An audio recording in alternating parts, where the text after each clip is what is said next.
Hi, it's Peter Chapman from SKUFood, and I want to welcome you to another one of our recipes for success, where we will be sharing some great insights into the food industry and trying to help people during some of these challenging times that we're in right now. And certainly our objective with the SKUFood community is to try to bring some great resources to you. And we've been doing these recipes for success now to help you with different things. We've done one about just working with retailers during volatile times, and then we had another one on how to have a virtual meeting with a category manager, which is one of the new challenges that we all face in this new environment. So today I'm really excited because one of the things which we always want to do within SKUFood is to have expertise, which is not just what say Peter Chapman can bring to the table, but also people who can bring expertise in other parts of the food industry, because it is such a complicated business. It's not just about building relationships with retailers or selling your products. It's also so complex. And so today I am really excited that we have a great guest and somebody who I know can share some tremendous insights with you. So today we have Tanya Chapman, and Tanya is the president of the Chapman Group. Now, full disclosure, I do have to admit at the outset that Tanya is my sister-in-law as well. But I think I can definitely vouch for her incredible expertise. She's got a great background as an executive in oil and gas, also as a university lecturer, and then also running her own human resource consulting and management, strategic management consulting business in St. John, New Brunswick. So I'm really excited to have Tanya with us, and she's got a great background that I know that she'll be able to apply some really practical insights for you to help you in your food business during these challenging times. So Tanya, I'll turn it over to you and let you take over, and I will just be here, and I look forward to learning with everybody else. Great. Thank you, Peter. Just to get us started, I know that you can't see all my yet, but you may have a few seconds. We have been working with all kinds of organizations across Atlantic Canada in the last couple of weeks, given the COVID-19 crisis. And as you may expect, some companies and businesses are really focused on ramping down, laying off employees, especially if they're related to the automotive industry or airline industry or other services or goods that are considered non-essential. But we've also been working with organizations to ramp up. So whether it's the food industry or manufacturing companies that provide essential goods and services, or even things like trucking and refrigeration. So it's been a very interesting 3 weeks in terms of responding appropriately to some of our workforce requirements. I have with me a couple of members of my team. I have Maureen Olson, Dana Lutz, and Tracy Horn, and I've asked them to join us because you may have questions specific to either some of the government programs that are out there, and we've quickly become experts, or not maybe so much experts, but at least information sources for government programs related to providing support for employees, for employers, and also for business owners. I also have Tracy Horn, who also has backgrounds in oil and gas, but from the other side of the country. And she has experience in change management, crisis communication, and internal employee communications. And Dana Lutz, who has experience in both onboarding employees through recruitment strategies and offboarding employees because of workforce requirements right now. So I thought it would be helpful to bring other team members to this conversation too, in case you have questions that would benefit from their expertise. I'm just going to share my screen with you now, and we'll make sure, hopefully this works.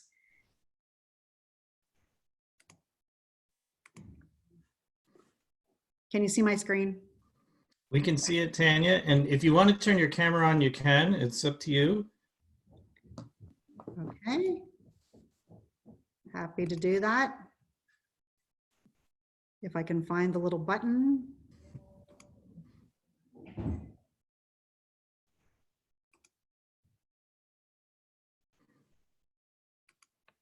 Or you can just keep going. I think I'm just going to have to keep going. I'm so sorry about that.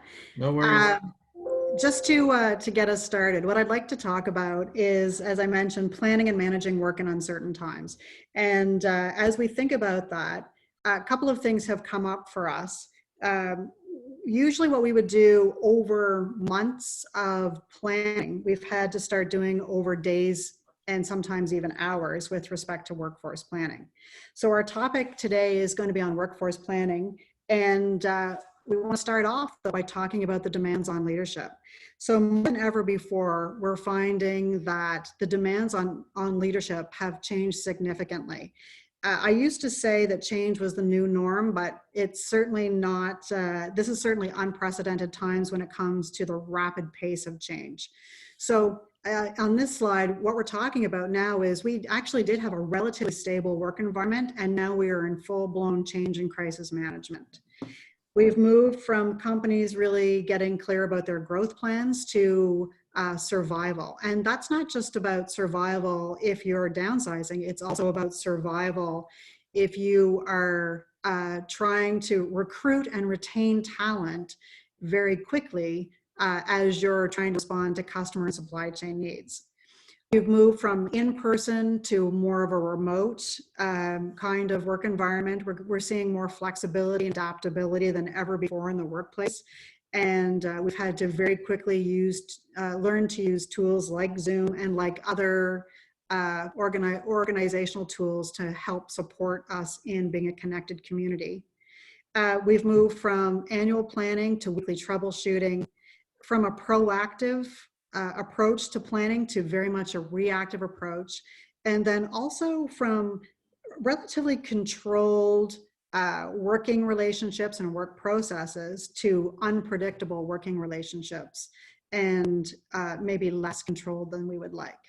So the change in leadership demands has been significant just even in the last sort of 21 days. And as a result, what we're finding is that workforce planning has become even more important than it ever has been in the past. And so what we're going to talk about today, really four things. We're going to talk about your vision and standards of care for employees as they're working within your organizations. We're going to talk about strategic workforce planning and how you can expedite that process to make sure that you have the right people, right place, right roles at the right cost.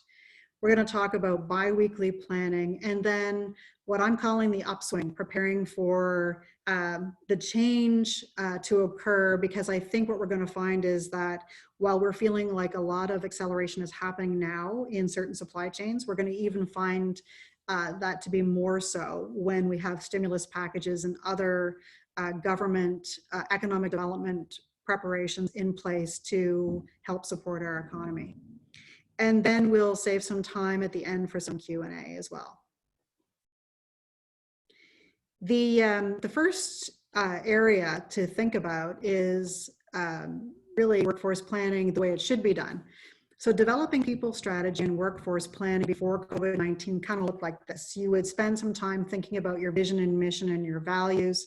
You would get clear about your business goals and your strategic priorities. You would ensure that your team operating action plans were in place, and then you would help with performance management by enabling individuals to clearly understand their roles and responsibilities. So now, as we are working through the COVID-19 crisis, we're still doing all of this, but we're doing it in a very fast manner. Workforce planning is usually an intentional, deliberate process to ensure, as I mentioned, you have right people, right place, right time, and right cost. We still need to do workforce planning, it just needs to be done very quickly.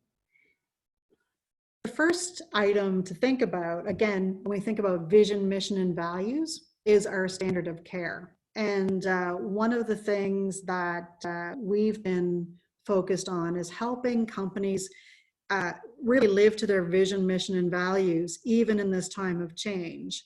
If you are onboarding employees quickly or you have to lay off employees, the way in which you treat people, or what we call the standards of care, become even more paramount because we're reacting and we're working quickly. Identifying the standards of care, being clear about what those are, and having an intentional conversation with your leadership team about what that standard of care is becoming paramount in ensuring that we are respecting our own vision, mission, and values in our companies. We've just noted 3 here. One is conducting conversations with respect and empathy, might be acting professionally towards employees and customers, and then promoting accountability across the organization. We can't let go of performance management and holding people accountable to deliver results, even though we're in a time where we have to demonstrate flexibility and adaptability. Just take a second now, and if you have a piece of paper and a pen handy, just take a second to jot down a couple of your standards of care as you think about this process and going through the COVID-19 time period. What are some of the standards of care that you want to make sure you're employing in your own company?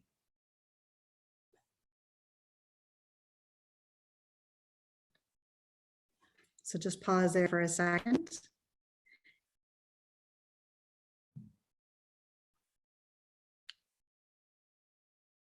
The next item to consider are your high-level business goals.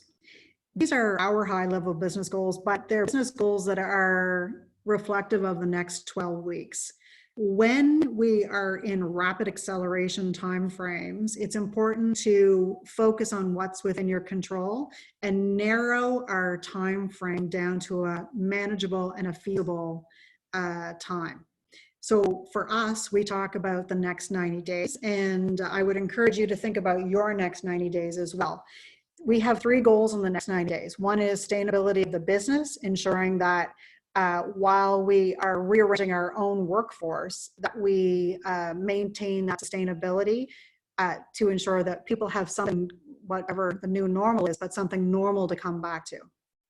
The second for us is excellence in client service and making sure that we are serving our clients to the best of our ability. In some cases, this also means not-for-profit work where our not-for-profit community is also in crisis, especially frontline workers. And us being able to deliver excellence in client service is becoming really important. And then the third is preparing for the upswing. What does it look like? How do we prepare for it? How do we prepare companies for the upswing? And when we think about your high-level business goals, it's equally important to think about what those 90-day goals look like, because they might be quite different from your yearly operating plan or your 3-year strategic priorities or even your 5-year strategic plan.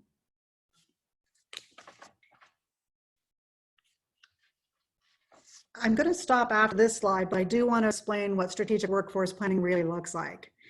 The first item when you're doing strategic planning is to understand what inputs go into the decision making. And we've identified 5 here during the COVID-19 crisis. Here's what we're seeing a lot of. We're seeing people really getting focused on those business goals. We're having input into the decision making around safety and wellness considerations. When you're thinking about your workforce, what are those kinds of things that you need to be thinking about? We're also looking at redistribution of workload. Who's doing what? How are they doing them? Can then be redeployed throughout the organization to make sure that your supply chain and your customer demands are being met. The fourth area are supply and demand trends. There are certain hot jobs that are really difficult to recruit for. Lots in the technology industry, and even though this is a short time frame, the medium time frame in the fall, as an example, may mean that our supply and demand for highly technical, highly skilled labor still exists, and as a result, you want to think about workforce planning to retain those highly technical people and maybe have them focus more on research and development or other work that is more future focused.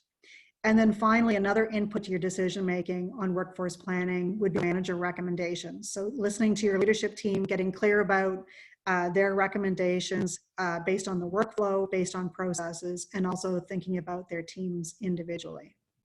So 5 inputs to decision making. You might have others, but these are the 5 that we've identified. Thinking about your business goals, what you need to do, how by quality, quantity, time.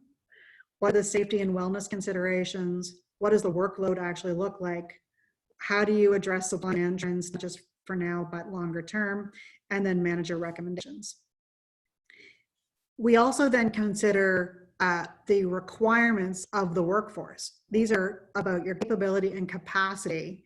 It might include things like the requirement to be bilingual, maybe not French and English, but maybe French and Spanish, whatever it is. What are those capabilities required from a language standpoint? What kind of performance do you need at this time? Do you need a mid-level performer or a really high performer in a particular role? What's cultural fit look like? You can't, it'll be very difficult, even as we're onboarding quickly, it'll be very difficult if you hire individuals who are not a cultural fit. It will actually create more work than it will help in your immediate term issues. And then finally, we also have to think about customer experience.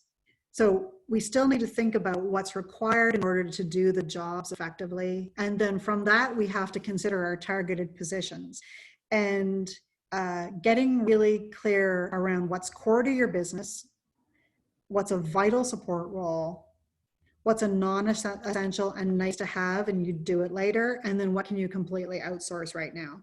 Thinking about your work in a holistic way and understanding what it takes to deliver on those 12-week goals, and then beyond the 12 weeks will be an important exercise for you, even though you have to do it rapidly. So I'm just going to pause there and see if there are any questions at this point.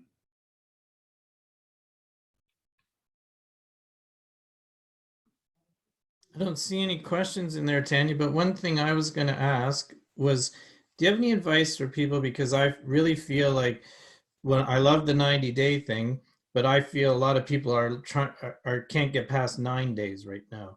So do you have any advice for them to help them get sort of from that really tight in managing today to looking out a bit?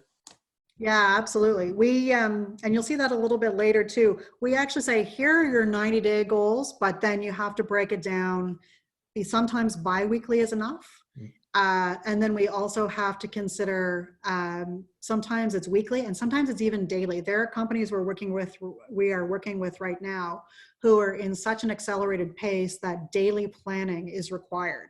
Even if it's a daily lineup, informal with teams, just to talk about what do we need to get done today. We work with, for example, a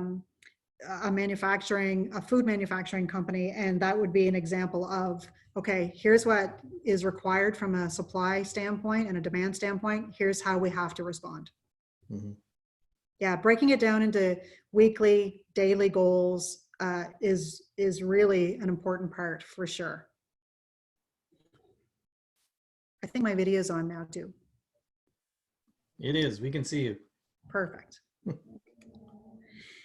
The other thing I would say, because we are reacting so quickly, it's easy to make decisions that you wish you hadn't made. And this is just a little bit of a format to say, here are the decisions that need to be made around workforce planning. And then here's who's responsible to make them. Here's who needs to approve them. Here's who should support them. Here are the people or the teams that we need to consult. And then here's who we have to inform after the fact. These are some examples. Determine requirements for administrative staff. The responsible person would be the supervisor. Leveraging the sales department and redeploying them. That might be the CEO or supervisor. But getting clarity around who's making the decisions is a really important first step in this, because otherwise you have too many people doing the same thing and you lack role clarity at the leadership level. So ideally what we would have here, you would know your roles because you would know the goals. So figure out the goals, and then who do you need, which roles do you need to support each of these goals in the short term and then in the medium term, as you think about ramp back up. And then once you've done that, going back to making it more tangible, think about the impacted positions. And this is a sample chart, and we're happy to give you a toolkit after this as well to use and use real time with your teams. But here are the current positions by FTE. Here's the criticality of the business right now. And then over the next 2 weeks, 4 weeks, 6 weeks, and 8 weeks, what do we need to do in order to support the business? This is an example of perhaps reduction of hours and then work share. But then there are other areas where if you're ramping up, then you might be onboarding people over time that also needs to be identified in a way that is clear for your team. One of the things that we've been learning is that it's not a one-size-fits-all approach. And Maureen, I'm not sure if you can unmute or if Peter has to do that, but I'm just going to get you to speak to how we've been working with clients to create a variety of responses for them related to their talent plan. Sure. I think I'm unmuted now. So really, I guess the first thing I would say, I'm sure all of you are aware of all the, all the talk about what the government is doing to, to work through this emergency. They're continuing, I mean, every day they come out with new pieces, new little things. But they also have some programs that were in place long before this, like work sharing. So work sharing is a great tool for things like if you're trying to retain some talent, but you don't have enough work to keep them busy between now and then, you can do a work sharing program, which basically means one person, one full-time position is filled by 2 people. So you can bring somebody's hours down by, I think a maximum of 60%, but if you say, we'll use an example of 50%. So if it's 50%, then the employer pays that 50%. The other 50% is paid through employment insurance. So they would get 50% at their regular pay. The other 50% would be at 55%. So the work sharing program is a fantastic thing. What they've done with that is they've extended that. Actually, you have an ability to use a work sharing program for up to 76 weeks. So it really allows you for some a gradual pace to kind of get back to working full-time and getting full-time positions back. The wage subsidy, that is one that's still up in the air. We know a little bit more about it. I expect more after this afternoon when the cabinet meets, but it's looking like they're changing some of the requirements on that. So instead of 30% decrease, it's going to be down to 15%, I believe. And some organizations are going to be able to choose to use their January, February of this year as a base for their decrease as opposed to March of last year. So those are still all to be defined. So employment insurance and moratorium on student loans, things like that. So there's a lot of things out there.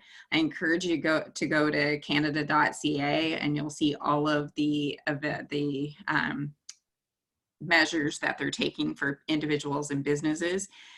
I highly recommend that you get in touch with your bank. Everybody should be working with their banks to see what they're doing through all of this. So things like deferring mortgages, things like deferring interest on visas and things like that. So they are doing those things, but they're also the ones that are administering things like the loans that the government keeps talking about, the $40,000 loan that if it's paid back by December 2022, then 10,000 of that is forgivable. So most of the banks are getting in on that. It's not totally out there yet. They expect to have an application for that ready sometime this week. So, so that would be $40,000 in cash that you're able to access fairly quickly. Here in New Brunswick, opportunities New Brunswick have been a big help. So I suspect there's other organizations like that throughout the Maritimes. Same with post-secondary training, education, and labor. I'm not familiar with all of them, like in Nova Scotia, PEI, that kind of thing, but they all have departments there. So I encourage you to reach out to your provincial departments and see what funding is available there, especially when you think about recruiting and getting people on board really quickly. Even through things like if you're looking to ramp up and you're looking to do immigration, things like that, that department is really doing a lot of work on that, at least here in New Brunswick. The other thing I highly suggest is to get involved. You know, you don't necessarily have to be a member, but go on the website for the Chamber of Commerce in your area. They are really keeping track of everything that the government is saying, and they're really quick at getting it back out to the general public. So connect with them. They have all the links as well. And then LearnSphere is another venue to do some to get some information. We're actually going to be doing some webinars with them over the next couple of weeks for businesses. So they have some funding available as well to help businesses kind of through this time. So yeah. Thanks, Maureen. Mm-hmm. So wherever you are in the country, you would have equivalent government departments, equivalent resources available. And while in some areas of your business, you might be redeploying talent, you might be stopping some things, you may also be ramping up, as Maureen says, with immigration and hiring, and using all of these programs in a way that makes sense for your current workforce will be really critical. The whole idea is to get to a point where you know by employee, or at least by team member, what's the action, what's the timing, and who's responsible for each of these actions. Because as we're seeing, we need to make sure that we have our individuals clearly responsible for the work that you need them to do, but also deployed in the right place. And as Maureen said, the Workshare program is an example of something that if one department is ramping down right now because you maybe don't need that as much, the Workshare program is an example of something that you can use per employee, per role. We also know, though, that we are in some industries in a moment of hyper recruitment. So when we think about the recruitment strategy, we still need to understand the vision, mission, and values. You still have to understand your strategic priorities now and in the future, especially in some of the food industries. You're not just looking at the next 12 weeks, you're looking at your growth season, your supply chain overall throughout the next 12 months. So that can't stop, but it is important to develop a demand forecast. There are some barriers right now to recruiting that include things like pre-screens for COVID-19, which we'll talk about in a second. But the creation of a plan that might include internal talent moves to deal with some of your hyper activity in other parts of your company will be important, and also understanding the external requirements. But we still need to ensure that the tools are in place and build a really clear action plan to get talent onboarded quickly. What we're finding too is that there are different candidate sources that may have been the upswing, I would say. Everybody's online right now, more than ever before, because we're all working from home or working remotely. And even though there were online platforms before for recruitment, people are checking things, or checking social media and checking different websites and different apps multiple times during the day because they are not in the work environment.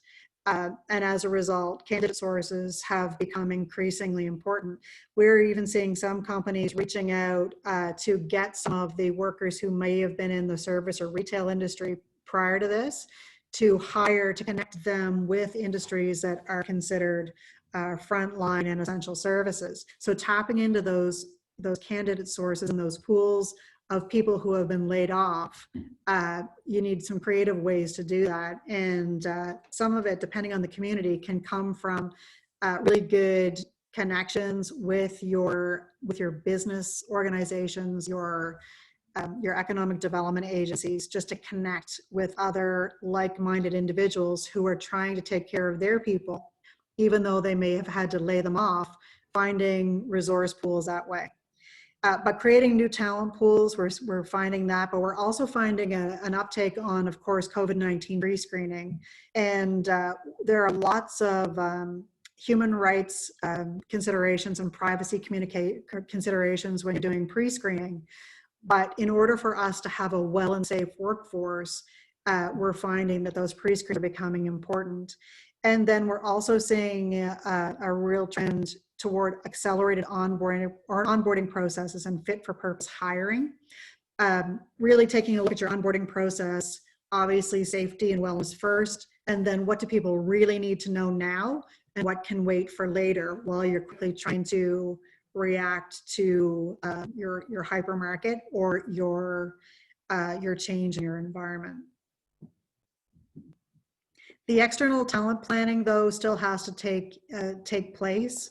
If you are in the middle of recruiting a really highly technical skill that's hard to recruit, my advice is to keep going, because it's not just about your immediate needs, which are important and urgent, but just remember that after this crisis, what's going to happen is that everybody's going to be looking for skilled talent in certain areas. We will see, I think, some jobs perhaps even disappear, but there will be still highly skilled individuals who will be sought after. And once we start to recover, those talents will be in much demand. And if you can, I would say secure that talent now. The other thing to think about, we talked a little about this, is redeploying your talent quickly. And when you're redeploying talent, you have to think about their performance, obviously, but also what's their potential to learn. Sometimes we have hidden gems in our workforce where somebody would have had a background in the past that would allow them to pinch hit in another area. To give you an example, we work with one company, the QA manager, quality assurance person, is now back on the manufacturing line to produce goods. And they were an operator years ago, but we sometimes forget that those resumes that we would have looked at when we hired are still great sources of information to understand our full candidate pool that we have internally. And really understanding, again, how the workforce needs to be utilized. Are people at 100% capacity? Do they have additional capacity that you can draw from in order to effectively utilize your whole workforce? So I'm just going to stop there before we go through the implementation process and just ask if there are any questions or comments.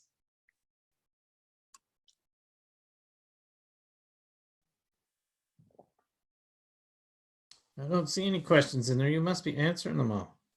Good. Awesome. But if people do, by all means, you can enter it in under the Q&A portion there or in the chat, whatever. I'll watch both. And if there's anything, then I'll definitely make sure we bring it up. Thank you. This is really the implementation roadmap. This is kind of the secret sauce to getting all of this done and done quickly. Preparation, developing your standards of care, understanding how you want to onboard, off-board employees, and how you want people to feel when they're there in your work environment. Determining your 12-week goal as part of your preparation. Creating your action plan by area of operation, because they're going to look quite different depending on the size and scope of your company. Determining roles and responsibilities for making decisions, and then planning workforce changes. The second and really important area is employee engagement. Communicate, communicate, communicate should be your mantra. And thinking about your messages for your team, ensuring you're addressing their top priorities and your top priorities as a company and creating action plans around that. But also, really important, be open and honest and transparent as much as possible. I always say bad news does not get better with age. And this is one of those scenarios where the more you can share, the better off you will have it with your teams, because that fosters trust. Now, there are times when you are not able to share information or you just don't have that information. And that's okay, as long as you tell people when, how you are going to communicate.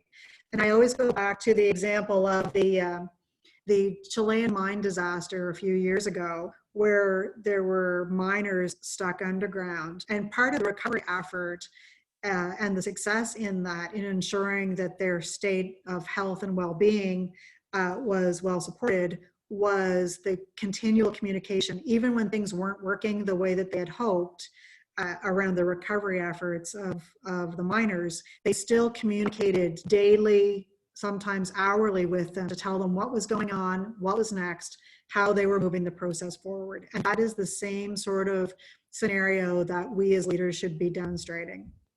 Preparing the plans, rebalancing roles, looking at eliminated positions, looking at additional positions, determining other potential opportunities for work. So can you create a real responsibility in research and development for somebody that you want to retain? Are you able to have somebody do a little more learning and development in a particular area or to upskill them for the next phase of your work? So really thinking more intentionally about what the future could look like, and if possible, create some opportunities there. Look at the person impact. So by person, what's the impact? How can you can you provide them with assistance? And then make sure all your materials are prepared. Even if you're doing things like redeploying talent to an area of your company that's requiring additional support, even a quick note that says, here are your new roles and responsibilities for how long, will be helpful from a role clarity standpoint. Developing action plans. Based on new org chart, prepare discussions on things like your eliminated positions, contractor end dates, temporary personnel end dates or begin dates. Retirements still go on during this time frame, so what are the retiree end dates? And then transition dates for internal moves, both in and out of the company, and also obviously people coming in that you might be recruiting. And when you're thinking about implementation, reviewing the current org chart with the team, reviewing the internal transfers, reviewing plans systems wide. So don't be too narrow when you're thinking. While yes, maybe you don't need to focus on sales right now, what's going to happen in 6 weeks from now? So thinking about your whole organization as a system and not making rash decisions that will affect your long-term sustainability. And then finally, with an implementation plan, having discussions with impacted employees. So the implementation part, that's where the rubber hits the road. We always used to say, if you don't have a good implementation plan, then you're just trash talking the other team because you're not executing on what you said you'd execute on. Some of the considerations that we're finding with organizations right now, employee retention is actually an issue because people are seeing other individuals leaving, but we really need other essential workers. So ways in which to retain people, it could be retention bonuses or even through that highly engaged conversation, getting clear with people on what the after this might look like for them. Those are all really important conversations to have. Other considerations include company reputation. The little things that you're doing now will matter, and how you are showing up as leaders, the ability to be role models in your communities, that will be really an important turning point perhaps for individuals and companies. And we're watching some really great leadership through some of our organizations where people are on daily talking about safety in stores or safety with respect to their services. Also, transparency and empathy. We have a workforce now that in some cases are filled with fear. And I was talking to one company this week, and just even things like concern that if this is a global crisis where I'm concerned about the health and wellness of my family, what am I doing at work? So transparency, empathy will be key to your leadership journey through this. Also focusing on what you can control and helping individuals focus on what they can control. So we might not be able to control the whole biosphere of what we're working in, but we can control personal health and wellness activities like sanitization, like deep cleaning in our workspaces. And then also, many of us are managing performance remotely. I was talking to one CEO 2 weeks ago, and he was not an essential person to be in the work environment, yet he was continuing to come in because he didn't want to be at home. But in reality, even that one behavior potentially puts your organization at risk because you are now coming into a work environment where you don't need to be. So thinking about ways in which to manage your performance remotely. Again, this is an example of a bi-weekly plan. Here is a priority. Here are the activities that we must do. And then who's responsible to get it done. So again, this says bi-weekly, but maybe for you it's weekly, or it could even be daily, depending on the organization. Risk mitigation. Whether or not you're bringing people in or you are working on layoffs, sometimes when we're going too fast, we make mistakes. It's really important to think about what are some of the key risks in this environment. Are those risks a low, medium, or high impact? What could the impact be? And then what are the mitigation plans to ensure that if that risk does occur, how do we mitigate it in advance, or how do we deal with it if it happens? Risk mitigation plans for talent, you should always have these when you're doing your talent planning generally, when you have your talent strategy. Really important right now because we can't afford to make a whole lot of mistakes when it comes to our workforce plan and our decisions around people.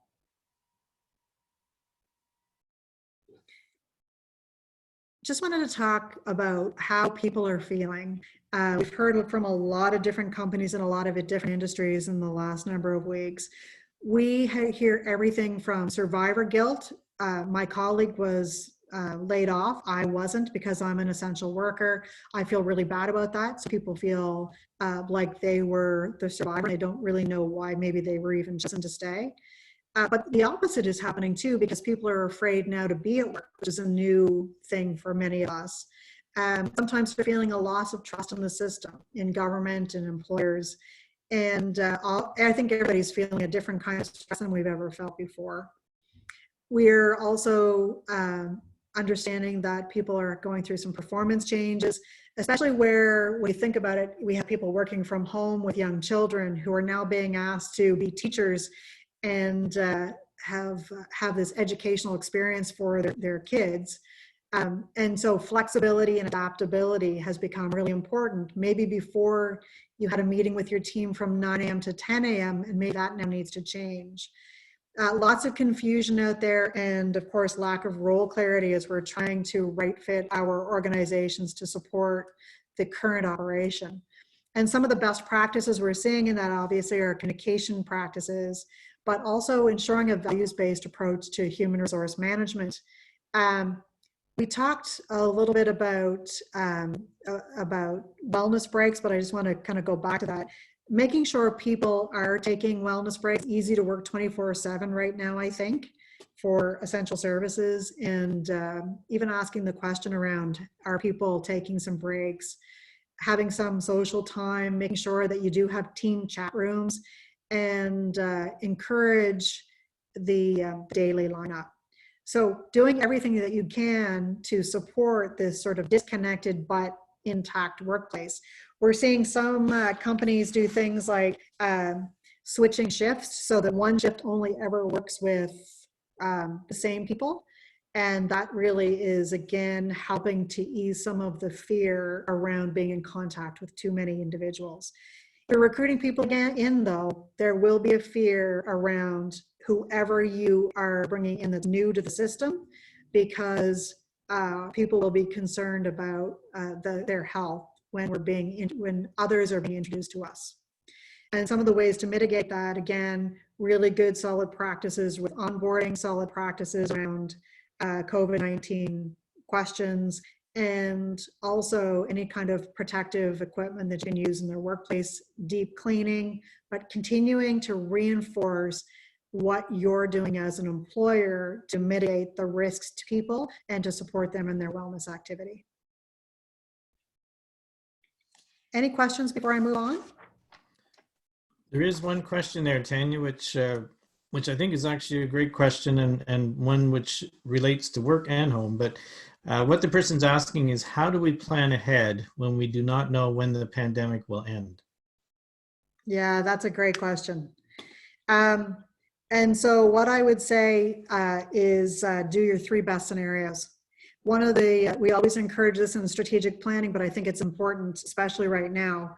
If you were to think about your 3 strategic scenarios for your company, you know, best case scenario, worst case scenario, and expected scenario, that can help with the planning. But of course, I wish I had a crystal ball, you know, for my own company as well, and also for our own family. Because I think everybody's asking that question. And somebody asked me this week, why do you choose 12 weeks? Well, if you think about it, you can really only plan maybe even this week.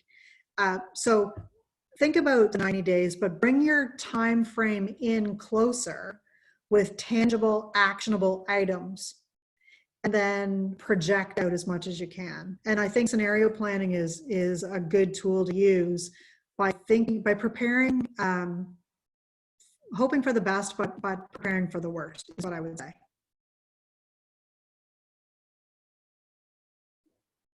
Great question. We talked already about this, but I think the communication side, the employee engagement and communication, post information regularly, virtual locations, whatever you can use. Also describe how decisions are being made. So people might not agree with your decision, but when you explain the process for decision making, it's often much better because people can at least understand the process you used. Communicate no less than every other day, and also timely information as much as possible. Get the information out there. Here are some of the other best practices that we've been collecting. One of the big things is allow for emotion. People are very emotional, and you just have to be patient because, you know, when you think about the change process, we're going through changes around how we work and when we work, and sometimes even if we work or how fast we work. And as a result, that will create some emotional response that you might not expect. But also continue to manage performance and hold people accountable, even if they have to work in a different way or at a different time. The accountability, people want to be held accountable for their work. We show up each day hoping to do a good job, have to believe that. And as a result, I think it's important for us as leaders to think about that and continue to hold our teams accountable. Another one I'll just mention on this slide is wow stories. Celebrate successes. We are having success in a lot of different areas, and make sure your teams know where they're being successful, and make sure you're stopping just to even celebrate the small wins. A couple of final thoughts on best practices. As I mentioned, flexibility and adaptability is absolutely key. Isolating shifts, managing time in the office, cleaning practices, communicating those cleaning practices, protocols around you know, how you enter and exit a building, retooling existing processes to make them lighter and easier for people, you know, cutting out any non-essential work as much as possible. Shifting areas of focus to meet current needs. As I mentioned, we've seen retention bonuses. We've also seen shift differentials. I'm the chair of a women's shelter, and our executive director, we've now directed her to increase the pay rate, hourly pay rate of her frontline workers. And that's only for a 6-week period of time, and we'll readjust and assess after that to see if it's still needed. But we know we need those essential workers. So as a result, those shift differentials have become important in retaining and also saying thank you to our team in the front line. Some of the other WorkSafe guidelines for home. So WorkSafe is an important priority, whether it's ergonomics and talking to people about how they're working at the dining room table correctly and properly to ensure they're not stressing their backs or their necks. Internet security, have conversations about that, and then employee assistance options for mental health and well-being. Really thinking about, we can't control obviously the work environments in other people's houses, but as much as possible, thinking about the employee experience that they're having from their perspectives will be helpful in retaining your good talent and making sure that people feel supported through the COVID-19 crisis. I'm just going to pause there. Peter, do you have any other questions coming in or anything else you'd like to add? I don't see any questions, but I would certainly encourage people. I mean, Tanya's here and also her team who have a lot of great experience across lots of different disciplines to answer your questions. So I certainly would encourage people. One thing I was thinking about was you mentioned about celebrating, and I think it's important, so important to celebrate within, but one of the things which I've been trying to encourage people is to celebrate publicly as well, because we see a lot with frontline workers being celebrated, and deservedly so, the people who are going to work with the public, whether it's on the retail side or healthcare or all those different sectors which are so critical. But I think it's also important that we celebrate the people who are behind the scenes going to work to produce food. And in our area, you know, I mean, if it wasn't for people going to work in plants or outside in agriculture, this stuff wouldn't be flowing. So I think it's good to celebrate outside too. I just wanted to see what you think about that. I think that's great. And I would also say it's about a culture of well-being and employee engagement. And it's always nice to do things like post pictures of our team members on our social media sites and give them a shout out, you know, whether they're stocking shelves or they're, you know, they're outdoors growing food, whatever it is. Shouting out when people do a good job just reminds the community about all of the good things that are happening in a time when there isn't a lot of good news, frankly, right now. And if we can be the dealers of hope, even better. Mm. And one thing which we'll see very shortly in the food industry is which has been approved, is our temporary foreign worker program. So we'll see probably between 60 and 80,000 people come into Canada to work in the food industry.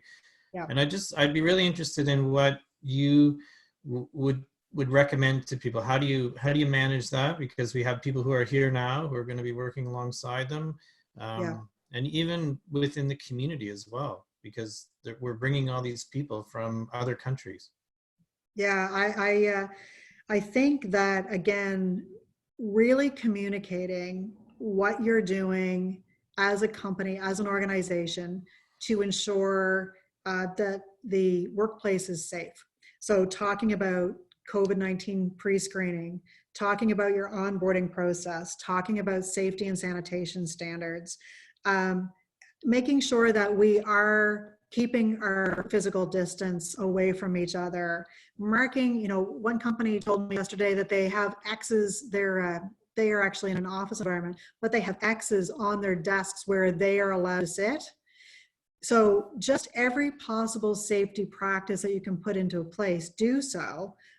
And as importantly, talk about what you're doing and communicate what you're doing so that people feel that sense of security and safety.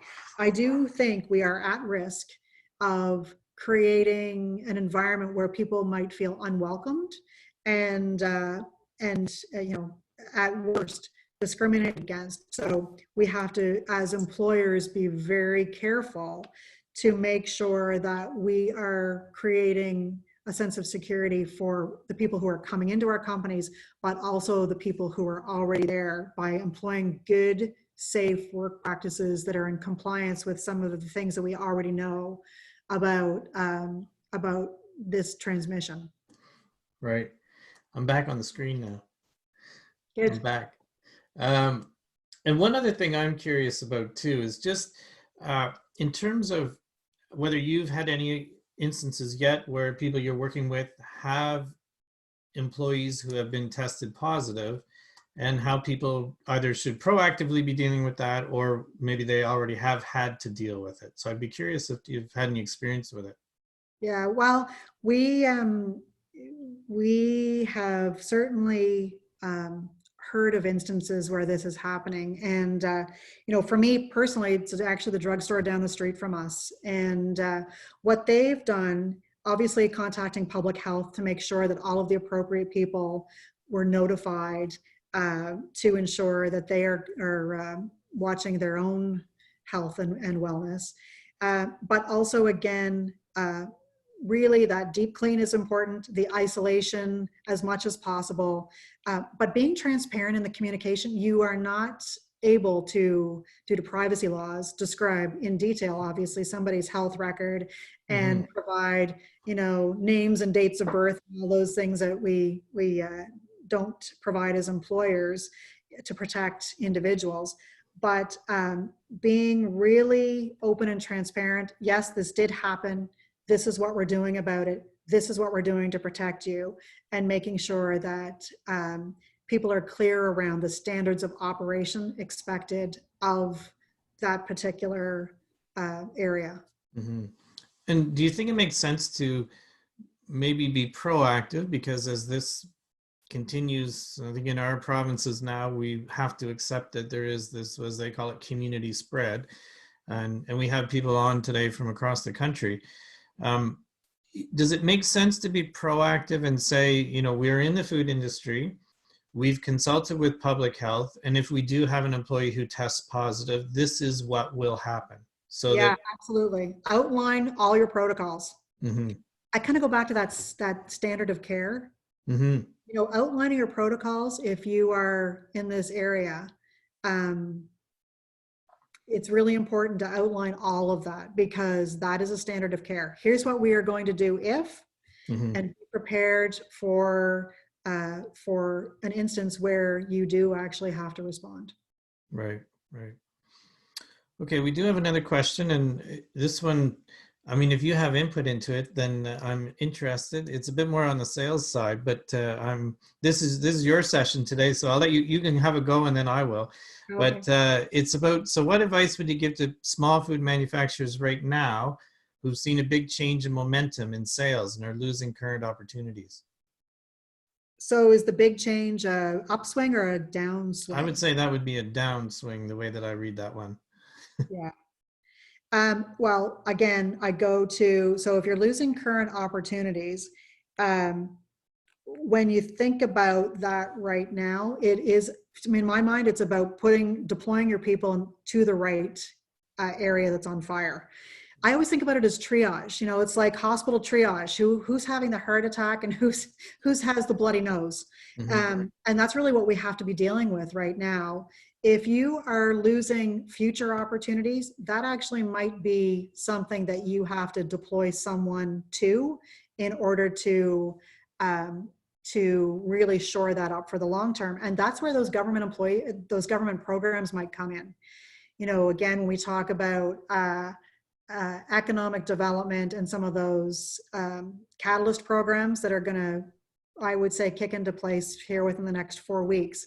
That's an example of, okay, here's an opportunity that we just potentially missed. Let's now go after it, and let's do that through some of this funding that I think is going to be available. And I think it's important to, you've said the word communication many times today, and I think for people who have a smaller team or any size team, it's important to say, you know, here's what we are experiencing. And shopping for food right now is very different than it was 4 weeks ago, and consumers have really changed their buying habits. The shopping environment at the store has changed a lot. So I think as food manufacturers, we have to now start to say, okay, if this is going to be our reality for the next period of time, how do we get people back to thinking about, you know, the products that we have and enjoying them and that kind of thing? And one of the things I've been thinking about, and maybe it's a great topic for an upcoming session, is just how do we sort of get back to thinking about sales opportunities given how people are shopping today.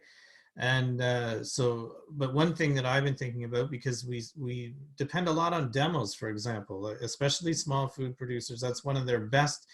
When I work with them, one of the things I'll say is, okay, so show me your sales and marketing plan. Well, we're going to do demos. Okay, well, demos are not part of the deal right now. You can't do them. The retailers won't let you do them. And so one of the things I've been trying to think, how do you overcome some of that so you don't lose some of the momentum from these tactics? Yeah. And so maybe we now have to do demos where you do a contactless delivery at a radio station with your products and say, here's a, and I know that I can use mustard as the example for the question, but here's some great products delivered a charcuterie board with some great mustard on it, and have them talk about it. And then that's a way of doing a demo to thousands of people, as opposed to what we would have done before in the store. And I think they're looking for good news stories. So if you're still producing and you've got some people you can share a little story about, it may get you some of those kind of things, which in the past they might as well, that's kind of free advertising and we're not going to do that for you now. And so maybe there are some ways we can do some of those things. Yeah, and I think that's really, when you think about your talent, to go back to that for a second, putting talented people on that kind of thinking is going to be critical, because I don't believe that we're going to go back to exactly the same state that we were in before. I think we're going to find we don't need certain jobs. I think we're going to find that there is more work from home. I think that we're going to find that the way in which we interact is going to be a little bit more cautious, that physical distancing maybe become an actual way in which our culture evolves. And I think what we're putting into our bodies from a food safety standpoint, I think it's already top of mind for lots of people right now, if you're getting takeout or if you're going to the grocery store or getting delivery. And I don't think that's going to go back to the way it was. So putting your best minds on that scenario will be important for long-term revenue growth and sustainability. I would agree. So I've been asking a lot of questions. Am I taking over here? No, it's all good. Very good. And I think, but please, anybody who would like to reach out, we are more than happy to be a phone a friend during this time. And if you have other questions, comments, or would like to just kind of run something by us, we are more than happy to help. You have my contact information on this slide, but we'll also provide you with a toolkit with some of these slides to make sure that you have access to that going forward. Okay, well, that's phenomenal. I think it's so much good information and things that we should be, sometimes we have to step back. And I think in food, we have a lot of people who rush into it, which is great in terms of, we got to get a lot of things done. And we have that kind of attitude in food, but we also have to be strategic about it too. Yeah, absolutely. Well, thank you very much for your time and attention, everyone. And Tanya, if you stop sharing your screen, I just have 2 slides I want to put up. You're in control. There we go. There you go. So let me just put up a couple of slides here, which I just want to share. One thing which I've been trying to do is this sharing some good news. And so one of the good news stories that I saw, and this came from a producer, Nova Agri, and it's actually somebody that we do work with. And but this had nothing to do with me. Full disclosure, it was not me. So in Nova Scotia, we have a Petrocan station who's offering free meals, free hot meals to truck drivers, because they've kind of identified that as a group of people who are stepping up to the table and working during all these challenges and traveling to different regions. And if it wasn't for food and other essential things moving back and forth, we wouldn't have them. So one of the truck drivers who had benefited from the free meal was doing a delivery into the warehouse. And he said to the people working in the warehouse, it's so great. And at the Petrocan in Glenholm, they're offering free hot meals to us. They welcome us in. And so the people in the warehouse said, wow, what a great thing. Well, maybe we should send them some food because we have food. So it was the idea of the people working in the warehouse and said, can we work together? So they went and got food, put together a whole pallet from different producers in the Annapolis Valley, and Midland shipped it up for free. And so it was something that helps everybody. And I think we should celebrate those ideas more. And I do hear rumors that they're trying to do it again next week. So to support them. So amazing. Yeah. So I think there's lots of good ideas out there going on, and we want to share them. So, and the last thing I just wanted to share as well, and I do see there's one more question. Let me just check and see whether there's anything that we need to address. No, it's just a comment about thanks, not a question. So I definitely would like to invite everybody to next Wednesday. We're going to continue our Recipes for Success series. And I'm going to spend some time figuring out between now and next week how to help you do a sales forecast. And we need to figure out during a lot of changes in our industry how we forecast sales. And as Tanya said at the outset, we have to start looking 90 days out. And we really need to factor in a lot of different changes going on. So I'm going to give you some tools to be able to do that. So we'll share that next week. And also for anybody who's interested, also we're doing a webinar tomorrow with Perennia on how to select a broker or a distributor, which is a question that I get asked often. So if you're looking for the information on that one, you can go to Perennia's website, and they will be able to point you in the right direction as to where you can register for that free webinar tomorrow. So, and I do see another question just asking about will it be is this recorded? And yes, we do send a recording out to the people who have registered. So you should see an email within the next day or so, which will say thank you for being here, and a link if you want to rewatch. So I want to really thank Tanya and your entire team, Maureen and Dana and Tracy, have all been here to share so many great things. And now I think people got a much longer to-do list, and we got to get at it. So Good. So thank you for being here, everybody. And Thanks for inviting me. all right. And for those of you here next week, we will see you next week. Right. Thanks.